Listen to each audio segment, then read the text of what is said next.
भारतीय अर्थव्यवस्थेबद्दल बोलताना सध्या एक अतिशय रंजक आणि तितकाच महत्त्वाचा विरोधाभास पाहायला मिळतोय. आज आपण याच गुंतागुंतीच्या वास्तवावर थेट प्रकाश टाकणार आहोत. वरवर अगदी स्थिर आणि भक्कम वाटणारं हे चित्र आतून मात्र काहीतरी वेगळीच कहाणी सांगतंय. गेली अनेक दशकं आपण एक साधं सूत्र मानत आलोय. ते म्हणजे देशात राजकीय स्थिरता असेल तर अर्थव्यवस्था हमखास धावणार. डावीकडची ती 1989 ते 1999च्या दशकातली परिस्थिती आठवून बघा. सतत सरकारं पडत होती आणि साहजिकच अर्थव्यवस्थेची घडी विस्कटली होती. आणि आता उजवीकडे बघा, 2014 पासून आजतागायत अगदी पूर्ण बहुमताचं भक्कम असं स्थिर सरकार आहे. पण मग इथेच खरी गोम आहे. हे जुनं मानलेलं सूत्र आज खरोखरच काम करतंय का? हा एक खूप मोठा आणि विचार करायला लावणारा प्रश्न आता निर्माण झालाय. हे समजून घेण्यासाठी आज आपण या 6 प्रमुख मुद्द्यांचा वेध घेणार आहोत. स्थिरतेचा विरोधाभास, सुरजित भल्ला यांचं विश्लेषण, खऱ्या जीडीपीची परिस्थिती, रुपयाची घसरण, गुंतवणुकीतले अडथळे आणि शेवटी राजकारण व डीप स्टेट. तर लगेचच सुरुवात करूया. पहिला मुद्दा, द स्टेबिलिटी पॅराडॉक्स, म्हणजेच स्थिरतेचा विरोधाभास. नेमकं गूढ काय आहे ते आधी बघूया. यातली सर्वात आश्चर्याची गोष्ट काय आहे माहितीये? गेल्या 12 वर्षात देशात एक अतिशय मजबूत सरकार आहे. पण असं असूनही पडद्यामागे बघितलं तर अर्थव्यवस्थेत काही धोक्याच्या घंटा स्पष्टपणे वाजत आहेत.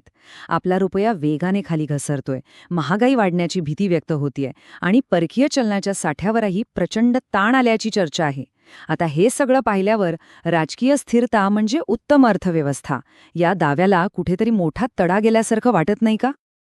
आता वळूया दुसऱ्या भागाकडे, सुरजित भल्ला यांचं विश्लेषण. हे सगळं असं का घडतंय, यामागचं नेमकं कारण शोधायचं असेल तर आपल्याला एका तटस्थ तज्ज्ञाकडे जावंच लागेल. आणि हे तज्ज्ञ म्हणजे सुप्रसिद्ध अर्थतज्ज्ञ सुरजित भल्ला.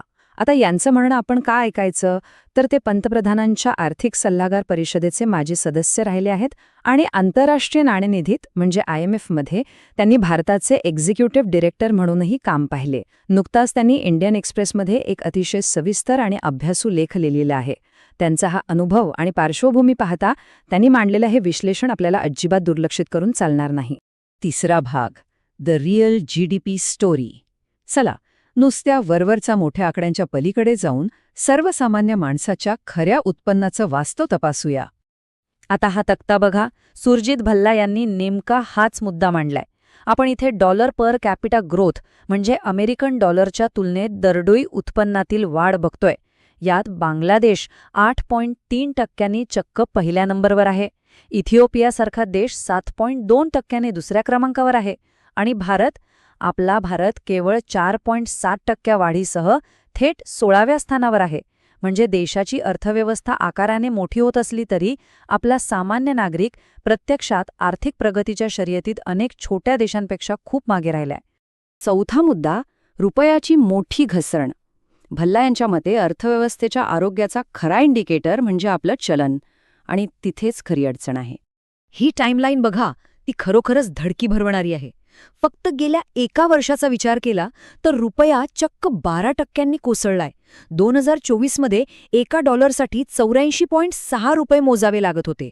2025च्या सुरुवातीलाच हा आकडा 88.5 वर गेला आणि आता तो 96 रुपयांवर येऊन ठेपलाय. भविष्यात हा थेट 100चा टप्पा ओलांडेल अशीही शक्यता वर्तवली जातीये. आज आशिया खंडातल्या सर्वात वाईट कामगिरी करणाऱ्या चलनांमध्ये दुर्दैवाने रुपयाचा समावेश झालाय. सोप्या भाषेत सांगायचं तर आयात होणाऱ्या वस्तू आणि परदेशातलं शिक्षण हे सगळं आता खिशाला खूपच जड पडणार आहे. आणि रुपयाच्या या पडझडीचा थेट फटका आपल्या जागतिक क्रमवारीला बसलाय. नुकत्याच समोर आलेल्या आकडेवारीनुसार भारत आता जगातील 5वी सर्वात मोठी अर्थव्यवस्था राहिलेला नाही. ब्रिटनने आपल्याला मागे ठाकत 6व्या स्थानावर ढकललंय. आपली जागतिक क्रमवारी डॉलरच्या तुलनेत ठरवली जाते, त्यामुळे आपण महासत्ता बनत आहोत या सतत सांगितल्या जाणाऱ्या नॅरेटिव्हला हा एक खूप मोठा धक्का मानला जातोय. 5वा भाग, व्यवसाय आणि गुंतवणुकीतले वाढते अडथळे. परकीय गुंतवणूकदारांचा आत्मविश्वास अचानक का कमी होतोय ते आता समजून घेऊया. भल्ला यांच्या मते अर्थव्यवस्थेला गती द्यायची असेल तर बाजारात व्यवसायपूरक आणि मुक्त वातावरण असावं लागतं. पण इथे मात्र क्वालिटी कंट्रोल ऑर्डर्स म्हणजेच QCO सारखे नियम आडवे येतात. वरवर सांगताना असं भासवलं जातं की हे सगळं गुणवत्तेच्या हमीसाठी आहे. पण उद्योजकांचं म्हणणं वेगळंच आहे. त्यांच्या मते हे फक्त नोकरशाहीचे एक जाचक नियंत्रण आहे. यामुळे मुक्त व्यापाराला चालना मिळण्याऐवजी देशातल्या आणि परदेशातल्या व्यावसायिकांमध्ये मोठी अनिश्चितता आणि धास्ती निर्माण झालीय. हा बार चार्ट पाहिलात की परिस्थितीची तीव्रता लक्षात येईल. 2017 मध्ये देशभरात फक्त 14 QCO होते आणि डिसेंबर 2024 पर्यंत बघा, हा आकडा एकदम उसळी मारून तब्बल 765 वर पोचलाय. विचार करा, इतकी लाल फितरशाही वाढली तर व्यवसाय करायचा कसा? आपला देश फ्री मार्केट होण्याऐवजी अधिकाधिक नियंत्रित आणि संकुचित अर्थव्यवस्था बनतोय, अशीच भावना आता उद्योग जगतात निर्माण झालीय. त्यात भर म्हणून 2015च्या बायलॅटरल इन्व्हेस्टमेंट ट्रीटी म्हणजेच BIT मध्ये केलेले बदल विदेशी गुंतवणूकदारांना नकोसे वाटत आहेत. विचार करा, जर एखाद्या विदेशी गुंतवणूकदाराला आपला पैसा काढून घ्यायचा असेल तर त्याला सक्तीने 5 वर्षे वाट पाहावी लागते. आणि समजा काही कायदेशीर वाद निर्माण झालाच तर तो फक्त आणि फक्त भारतीय न्यायालयांमध्येच सोडवावा लागतो. ह्या अशा जाचक अटीमुळे लाँग टर्म गुंतवणुकीसाठी आपली बाजारपेठ व्हिएतनामसारख्या देशांच्या तुलनेत खूपच कमी आकर्षक बनली आहे. आता वळूया शेवटच्या आणि अतिशय महत्त्वाच्या 6व्या विभागाकडे, राजकारण आणि डीप स्टेट. अशा हानिकारक धोरणांना राजकीय पातळीवर कोणी आव्हान का देत नाहीये? या संपूर्ण विश्लेषणातला एक अतिशय कळीचा मुद्दा म्हणजे डीप स्टेट. डीप स्टेट म्हणजे दुसरं तिसरं काही नसून सरकार, नोकरशाही आणि काही विशिष्ट हितसंबंध असलेल्या लोकांची एक घट्ट, बंदिस्त इकोसिस्टीम. ही व्यवस्था नेहमीच अर्थव्यवस्थेवर नियंत्रण ठेवण्याला प्राधान्य देते आणि जे आवश्यक असे फ्री मार्केट रिफॉर्म्स आहेत त्यांना बाजूला सारते. भल्ला यांच्या विश्लेषणाचा मुख्य सूर असा आहे की जेव्हा सरकारवर ह्या चुका सुधारण्यासाठी कसलाही राजकीय दबाव नसतो तेव्हा हे डीप स्टेट अधिक मजबूत होतं आणि फोफावतं. आणि यामागची राजकीय परिस्थिती काय आहे हे आपण बघतोच आहोत. आज देशात एका भक्कम, एक संध असा राष्ट्रीय विरोधी पक्षाचा पूर्णपणे अभाव आहे. मुख्य विरोधी पक्ष त्यांच्याच अंतर्गत नेतृत्वाच्या गोंधळात अडकलेला दिसतोय. आणि प्रादेशिक पक्षही आर्थिक धोरणांवर असा काही एकत्रित दबाव आणू शकलेले नाहीयेत. याचाच अंतिम परिणाम म्हणजे वन पार्टी डॉमिनन्स किंवा एकाच पक्षाचं निर्विवाद वर्चस्व. कोणालाही उत्तर देण्याची सक्ती नसल्यामुळे आणि राजकीय अडचण नसल्याने विकासपूरक सुधारणा करण्याची सरकारला घाईच उरलेली नाहीये.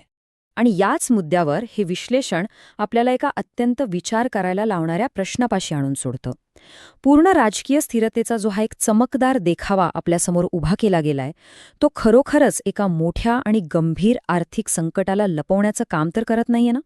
ही जी ग्रोथ स्टोरी जगभर सांगितली जातीये ती आपल्याला अर्थव्यवस्थेच्या बिघडत चाललेल्या वास्तवापासून अंधारात तर ठेवत नाहीये.